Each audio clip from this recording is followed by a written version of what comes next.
The driver of the Spanish train that crashed yesterday has been formally detained by police. He's being held on suspicion of negligently causing the disaster, which killed 78 people. Bloodied and helped away from the carnage, the 52-year-old driver looked shaky as he walked from the scene on Wednesday night. A 30-year veteran of the railways, Francisco Jose Garzon had been driving trains on this route for over a year. Now he's the focus of an urgent investigation. It took just seconds for the high-speed train to disintegrate. The clean-up and inquiry will be a lengthy process. The remnants are considered evidence as a judge investigates the cause.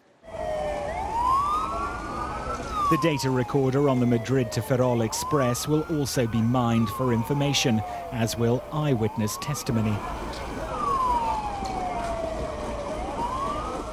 One of the passengers was Robert Frieser from Houston, Texas. He was on the train with his wife Mirta. She remains in a critical condition in hospital. They set her right next to a railroad track. I didn't see it until I walked and I saw her just a couple of steps away.